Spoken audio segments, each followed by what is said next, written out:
Ndainge ndimbori muprofita ini wenguo tsvuku. Ndaishanda munharaunda yeHammanskraal.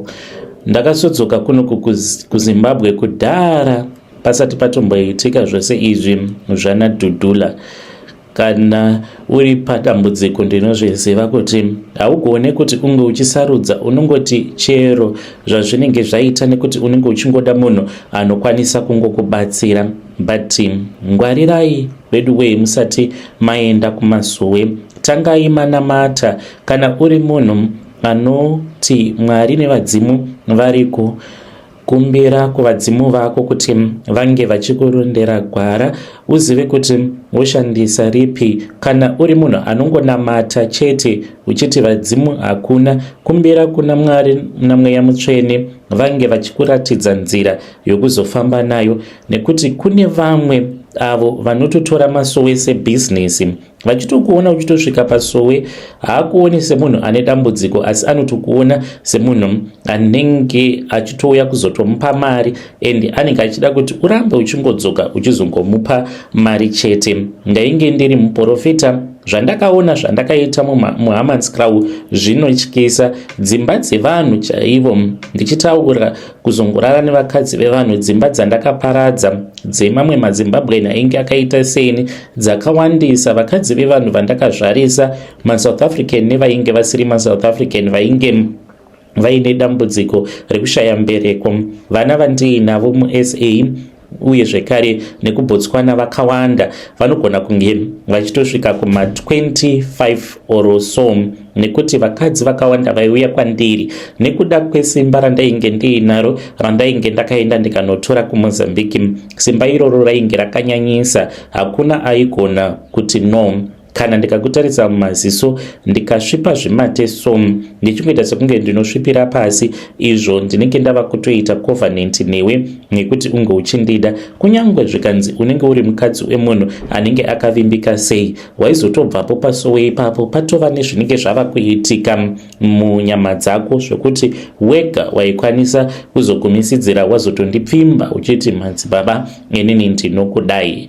Mukomana ndiri murume sezvandataura ane makore 45 years kuberekwa. Ndakange ndiri muprofita kwemakore akawanda ndiri munyika yeSouth Africa, ndokubva ndachizodzoka zvangu kuno kuZimu ndaita mari. Pari zvino ndine mamainzi angu awo andiinawo, asi ndinoda kureurura kuti ndakazobuda muchechi iyi yeMasowe nekuti ndakatarisa vana vangu vasikana ndikati vana vangu vasikana handidi kuti vange vachizokurira muchechi yakadai. Ndinoda kuti vana vangu vange vachikurira havo muPentecostal, kuti vange vachizova vakachengetedzeka. Hongu kune zvinoitikawo zveko zvandinogona kuzotsanangura later on, but zvakati siyanei. Mukadzi ari nyore kutorera advantage kana uri muprofita wekuMasowe than pastor.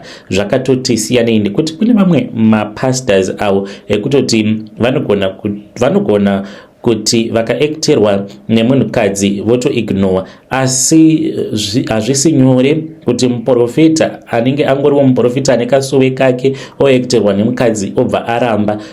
Izvo mukoma hazvigoneki, unless kana ari munhu anenge achitoshanda nemukadzi wake panguva dzose vanenge vari vose pakrawa racho iroro. Kana angori ega, panogona kutoitwa mabasa erima ipapo. Handina kukurira muchechi idzodzi dzekuMasowe, ndakange nditoriwo munhu aitozvienderawo zvake kuRoman Catholic. Ndakakurawo nagogo vangu, but mind you, gogo vangu vainge vari munhu aita zvokurapa, yakange isiri n'anga, ndingangoti vainge vari herbalist. Saka vaitofamba neni musango tichichera mishonga uye zvekare vaigona kuuchika. Saka ndakazoti ndabva muno muZimu ndaendako kuSouth Africa.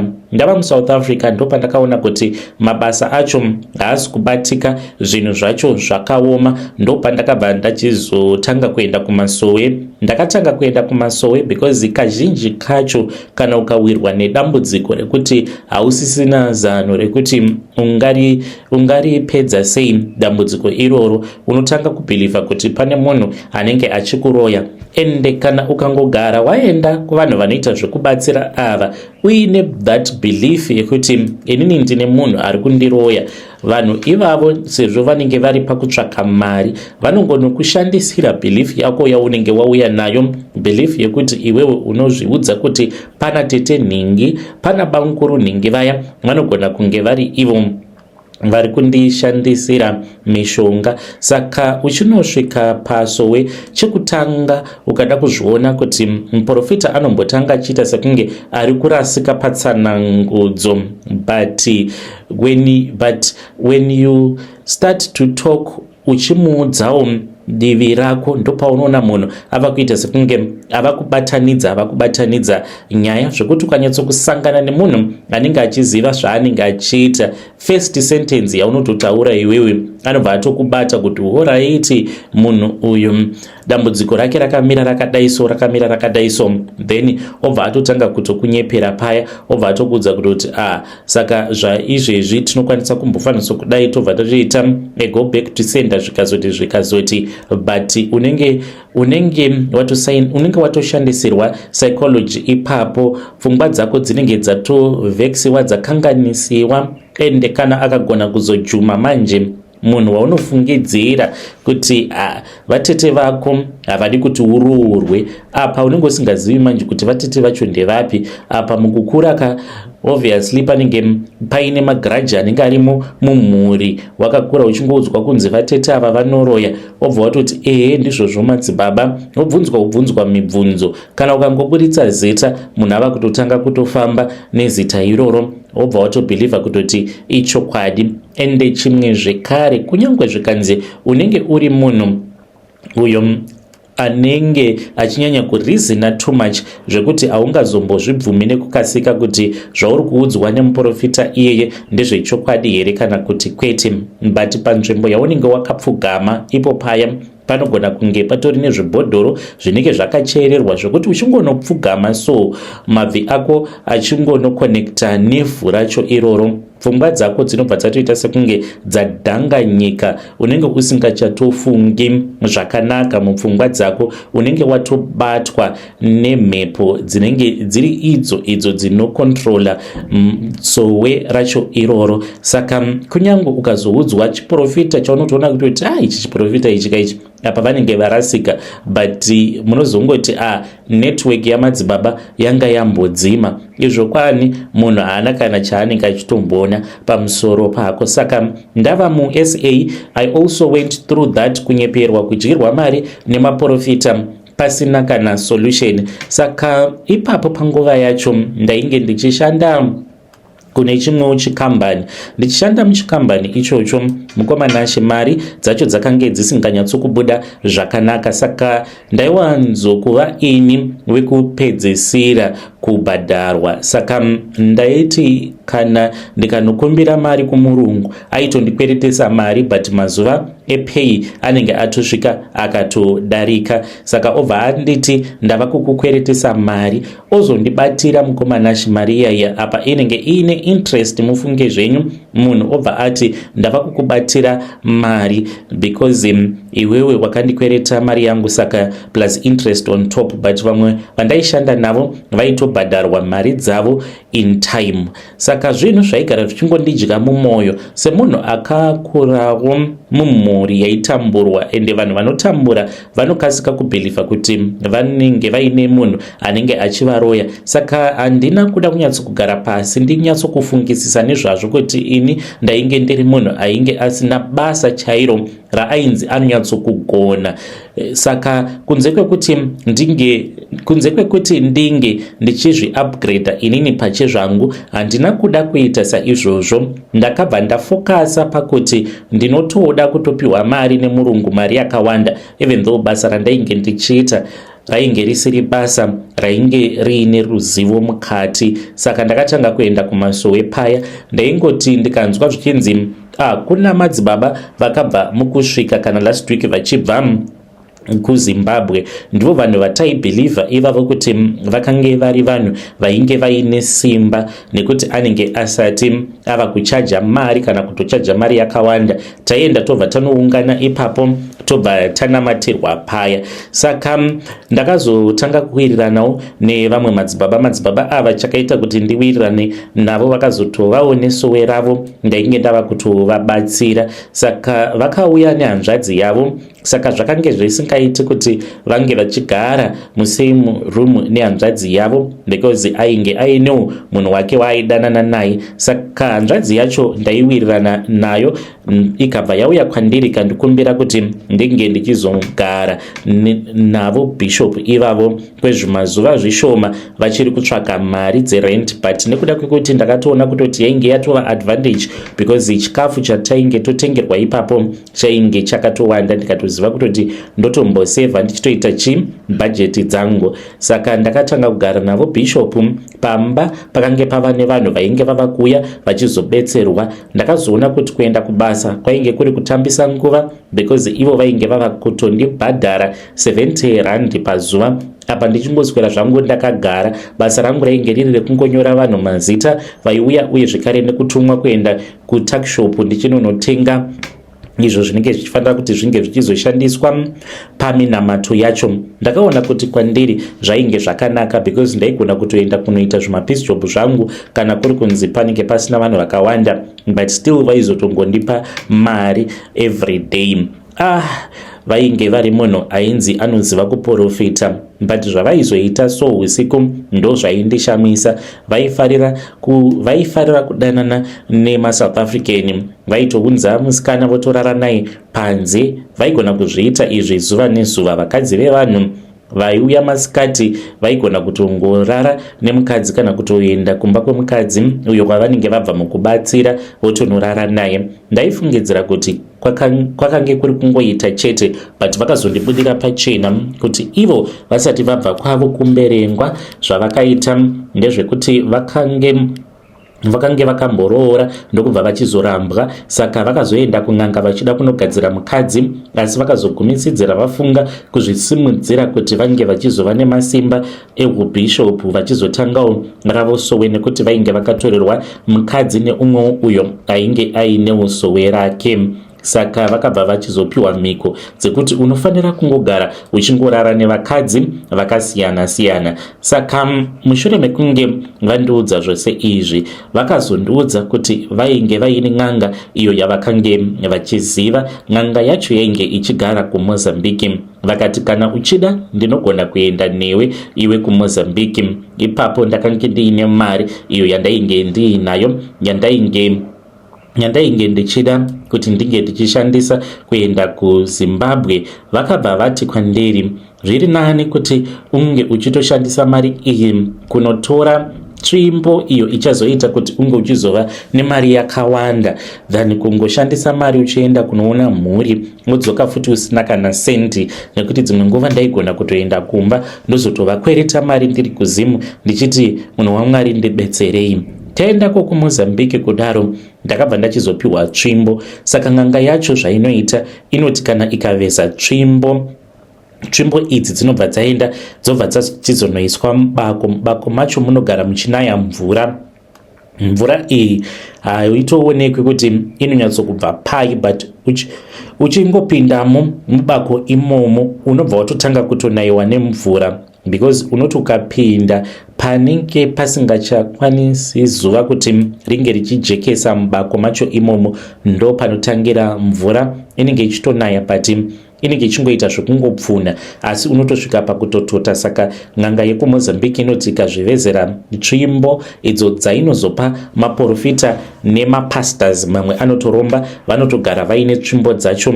Vanogona kutoti pavanenge vachicheresa foundation yechechi then tsvimbo yobva yaiswa mufoundation inenge iri tsvimbo iyoyo yeuprofita zvekuti anenge achizokwanisa kuzoprofita. Vamwe ndivo vanofamba nadzo dziri mumotikari mavo inenge iri panze ichitovaudzira zvekutaura kuburikidza nematambudziko avo anenge achisanganikwa nawo nevanhu vanenge varimo musevhisi zvezuva iroro nemazita evanhu. Kuti daidzira zita rekuti Susan kana kuti Tindo, uchaona kuti pane munhu achasimuka anenge asimuka iyeye kana ari mukadzi womuudza zvakati kana ari murume womuudza zvakati.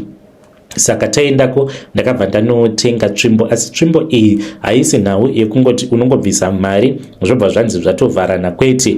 Unoti kana wabvisa mari unofanira kuti ungochitsvaka benzi kana waritsvaka wobva warirepa, risinei nekuti rinenge riri rechikadzi kana kuti rechirume. Benzi raunotanga kusangana naro ndo raunofanira kuti unge uchizorepa. Iniwo ndakati ndabvapo pamba pen'anga iyoyo ndikasiya bhishopu vainge vabva neni muSouth Africa, ndikafamba ndaiva ndiine mushonga wandainge ndakapiwa kuti kana wazoona benzi iro raunenge uchida kuzorepa unonwa mushonga uyu kuti zvinge zvichizokuitira nyore nekuzowana zvivindi. Ndakati ndafamba mukoma ndaitonamata ndichiti Mwari itai kuti ndige ndichisangana nebenziwo risina mazitsvina, asi ndakange ndisingazivi kuti ndainge ndichazosangana nebenzi rechirume. Zvandakazoita naro benzi iroro handingatsananguri hangu, asi ndakanwa mushonga ndaitoona kumberi kwangu kwakamira mukadzi akaisvonaka chaizvo. Kana iro benzi racho rakange richindifarira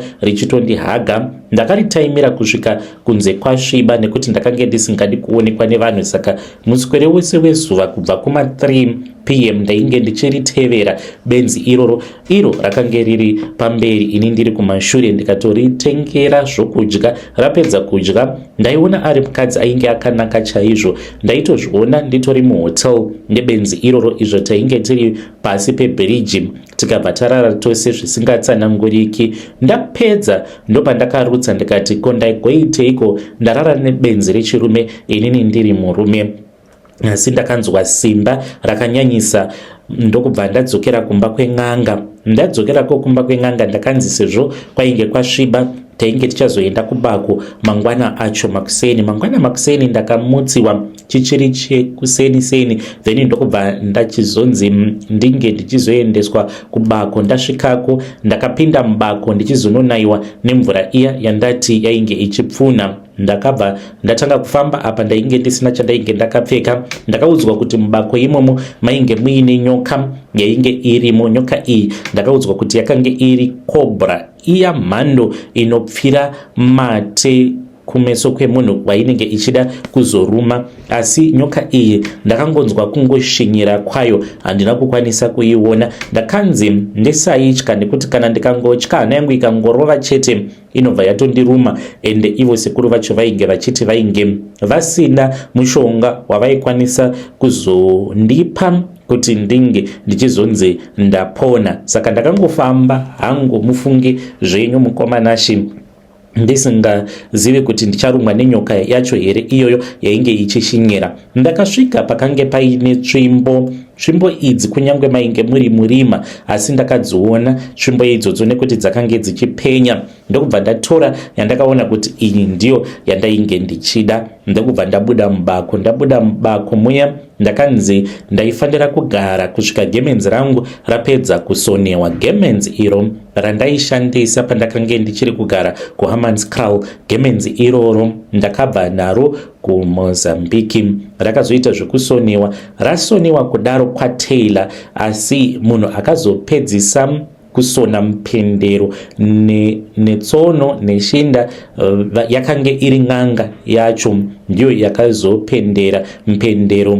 wekuzasi uku. ndokubva ndanzi ndige ndichipfeka. Saka ndainge ndakatemererwa mhiko yainge yakaomarara hama dzangu. Mhiko yandainge ndakatemererwa yainge iri yekuti ndiri pabasa pangu ndainge ndisingafanire kuti ndige ndichizopfeka chipfeko chemukati. Ndaingofuka iro zigemenzi riya zidhirezi mukati ndisina chivharangozi.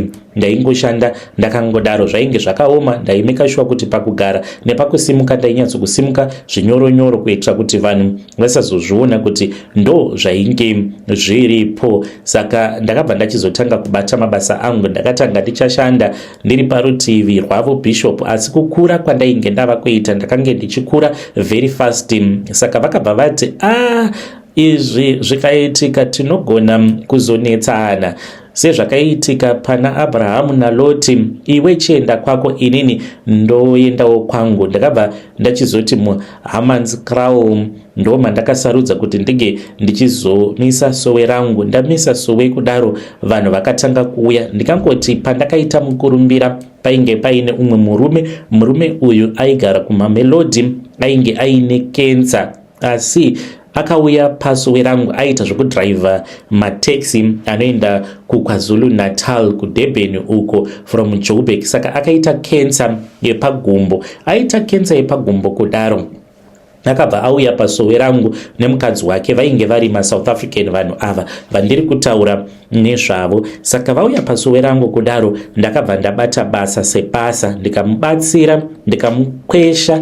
Ndakatanga ndamukwesha ndikamuudza kuti ndikuda kukuburitsa mishonga, machemicals awo awakaenda kuchipatara ukanoiswa mumuviri mako, nekuti ndiwo ari kutokonzeresa kuti kensa iyi itowedzera kutopararira. Saka toda kuti tinge tichikasika tamabvisa. Saka ndakabva ndatanga kuita mabasa angu, uye zvekare ndaitonzwa tsvimbo ichindiudza kuti chitora mushonga wakati, chishandisa mushonga wakati, chiita zvakati. Ndakazoenda kumba kwake ndikamuudza kuti muvakidzani wako ndiye akakuisa kensa iyi pagumbo. Zvakaitika vakanetsana, munoziva vakomana vemataxi vanhu vari rafu. Saka pakange paine imwe motikari iyo yaaipota achishandisa yainge iri kombi. Saka kombi yakange iri yemuvakidzani, aiishandisa mazuva awo aanenge asingaende kubasa. Saka vakazononetsana pamapayment apa mushure mekunge aita accident nekombi yemunhu. Pakuzonoigadzirisa ainge akatsvaka munhu akagadzira kombi, asi muridzi wekombi haana kufara nebasa rainge rakaitwa. Vakanetsana vakaburitsirana pfuti nekuzovhundutsirana. Saka muvakidzani wacho akabva angoenda kun'anga, akabva akanda chimidzi chaakakanda pagedhi rake, ndokubva uya ainge achiita zvekudhiraivha makombi akatsika mudzi iwoyo, ndokubva achizotopindwa nekensa pagumbo. Saka kensa iyoyo ingadai yakamuuraya. Ndakaita mbiri muHammanskraal nekuda kwaizvozvo vanhu vakatanga kuziva kuti apa pane muZimbabwean anoloyana, anoita zvekuroya, but vazhinji vakatanga kuuya kwandiri. Vaiuya usiku vachiti tibatsire. Vanhu vakawanda maSouth African vaitouya, vana vavo vagraduata kuyunivhesiti, voti munhu waMwari ndibatsireiwo, kunyange zvikanzi munoroya asi ndiroyereiwo mwana wangu ange achikwanisa kuzowana basa. Saka ndakabatsira vanhu vakawanda, but mune zvose zvandakange ndichiita mukomanashe ndainge ndichishandisa tsvimbo iyi yakazosvika pakuti yakange yava kuda ropa. Ichida ropa kudaro, ndakaona kuti rangu ropa rainge risina kukodzera. Ndichiti rangu ropa rainge risina kukodzera kuti ndige ndichipa tsvimbo iyoyo yainge yapanduka. Ndakabva ndachizoita mhiko nayo ndikadzokera zvekare kuMozambique. Izvi zvakaitika sekuru vacho vasati vanyanya kurwara zvekuti vainge vasingachagoni kupinda mumatare. Panguva iyo yandakange ndava kuda kurasa zvinhu, vainge vachirwara zvakaomarara. Vakaita go back to sender kumunhu uyo ainge aine n'anga yekunigeria, vakakurirwa pamasimba nen'anga yacho yekunigeria, vakatanga kurwara, vaitobuda makonye mumaziso.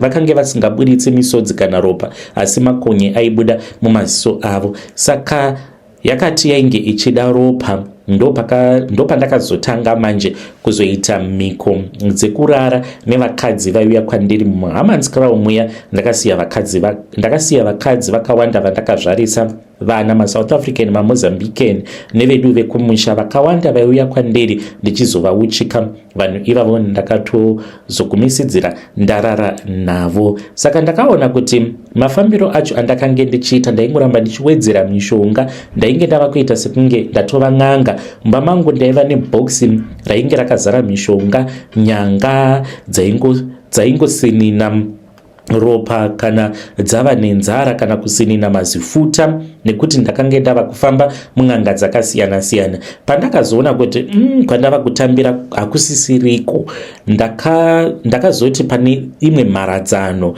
irimo muHammanskraal. Kana wava kunopinda muHammanskraal pane imwe mharadzano yandisingataure irimo imomo. Saka ndakaenda ndikabva ndanomwaya mushonga uyu wakange wakazanganiswa wakabva kuDurban wainge uri mushonga wandakatengeserwa neimwe n'anga yekudurban yaivawo muZulu. Saka vakatora bhonzo remunhu reparuoko apa, bhonzo iroro rakapiswa kusvika ava madota, then ndokubva vazanganisa nomumwe mushonga. Saka kana wamwaya mushonga iwoyo panzvimbo yaunenge wamwaya ukangotaura shoko rekuti ndinoda kuti muuye kushopu kwangu kuzotenga, vanhu vanouya neuwandu hwavo. Saka ndakati ndinoda kuti muuye kusowe rangu neuwandu hwenyu. Mukoma paiuya vanhu nemabhazi, vamwe vanhu vachibva kunana Limpopo, vamwe vachibva kunana KwaZulu Natal, vachiuya pasowe rangu votouya ndovabatsira. Kana pamba pandakange ndichigara, mukomana chandakazogumisidzira ndava kungogara ndiri ndega, nekuti vanhu vaiuya so ndichizovabatsira vainge vakawandisa. Ndakaita mari yakawanda kunoku ndopa ndakabva ndachizotanga kuita zvemining. Ndatanga kuita zvemining kudaro ndakazogumisidzira ndava kutotenga goridhe. Ndikaona kuti mari yandiri kuwana kugold yakawandisa kuburikidza mari yandiri kuwana kusowe. Saka ndakazodzoka kunoku kuZim permanently, kunova kuri ndiko kwandigere kutaura kudai so. Saka mukoma ndiyo nyaya yandiunzawo pano. Kana mukazopostawo nyaya yangu muzongondizivisa. Ini zvinhu zvangu ndakazozvirasa zvandaishandisa. Ndoda kutenda Mwari naizvozvo. Ndakangorwadziwa nevana vangu, ndakavatarisa ndikati vana vangu handidi kuti vazotorerwa advantage, nekuti ndainge ndorara nema 18 years ma 19 years vasikana vekuZimbabwe vaiuyawo vari desperate vachidawo varume, ndobva ndati tanga warara neni. Saka ndaizoti ndarara nemusikana anenge aine 19 years, ndotarisa vangu vana vasikana, ndobva ndati asi izvi hazvisi right. Pfungwa dzangu ndidzo dzaizondidya nemwoyo. Ndaiti kana ndakagara ndotanga kufunga nezvazvo, kunyange ndainge ndava nemari, ndikasarudza kuita give up everything, ndikabva ndaenda kuchechi ndikanoburitsa zvinhu zvose izvo zvandainge ndakabva nazvo kuMozambique. Zvinhu izvozvo zvikapiswa, zvakatoita zvokutopisirwa muchechi. Ndikatendeuka ndikabva ndaregedza mabasa andainge ndichiita iwawo. Ndipo panogumira nyaya yangu mukoma. Ndinoda kuti mungotumidzira nyaya iyi kune mhuri yose yeZimbabwe, vanhu vange vachizviziva kuti zvinhu zvakadai zvinotoitika. Anoendawo kumasowe handingamushori, asi usati waenda kumasowe ndinokumbira kuti utange wambogara pasi wanamata, wokumbira kuna Mwari, wobvunza kuti kwacho kwauri kuda kuenda ikoko ndiko here chaiko kwaunofanira kuti unge uchienda, kana kuti uri kuenda hako uri kunozviwisira mugomba reshumba. Muri yeZimbabwe ndo message iyo yandakatumidzirwa ichibva kuna mukoma vedu. Zvakangooma hazvo vedu we. Let us try to speak with our dear brother mu comment section. Anzi ndakazorigumisidzira ndatova nesowe ini. Zvakangooma hazvo vedu we. Anzi ndaishandisa mishonga yavakabva nayo kuMozambique. Pakaipa. Ngatitaurei navo mucomment section. Rekedzei tibva taenda panyedu inotevera. Nyedu inotevera yakamira sekudai. Hanzi mukoma Nashi ndafunga kuurayisa maid wangu uyu akandibata red handed ndine chikomba. Saka akati andibata kudaro mukoma Nashi akabva anditi madam hapana chakaipa, handimbofi ndakaudza murume wenyu. Iko zvino zvindakabva mukumuwedzera pay katova kechi 3 kubva gore zvaratanga. Ndikasazoguma ndava kumupa 500 US here pamwedzi. Ndinoda kubvunza kubva kune vedare renyu kuti zvinoita here zvandiri kufunga izvi mupfungwa dzangu. Munhu uyu ndinogona kungomupa motikari yandinenge ndaendesa kuboyfriend yangu ndimakanika, anogona kuenda kunotamba akanotamba nayo motikari, zvekuti pandinozopa musikana wangu webasa ndomuti chimboenda unoona vana namai vako kumba. Motikari inenge yakatogadzirwa zvekuti inogona kutongoita accident akatongofira pasport, kana kungoita humwe hurema hwekuti hazofi akazotaura zvekare ndibetserei ndoisa poison here muchikafu make, kana kuti ndongoita zvekungotongoshandisa boyfriend yangu makanika kuti munhu uyu ange achingopfuudziwa asangane nezuva rake rekufa, nekuti handikwanise kurarama ndichiziva kuti pane munhu ane secret inogona kundiparadzira upenyu hwangu. muri yezimbabwe ndo message iyo yandakatumidzirwa ichibva kuna vanzvadzi vedu. Please do not do it. Musazviita, please ndapota, musazviita, musauraya munhu. Asi ngatitaurei navo mucomment section.